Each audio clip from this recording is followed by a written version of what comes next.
ACL reconstruction surgery is performed to replace a severely damaged or completely torn ACL with a graft. Anterior Cruciate Ligament, the ACL, is a thick band of tissue that connects the front end of the tibia to the rear end of the femur. In this procedure, an incision is made in front of the knee. The graft is taken from the patellar ligament, the one that connects the kneecap to the tibia. The incision is closed. The rest of the procedure is performed through small incisions with the help of an arthroscope.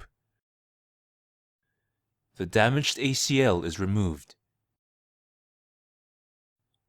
A channel is drilled diagonally through the tibia and the femur.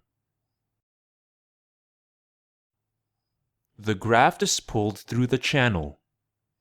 Special screws are used to secure the graft in place.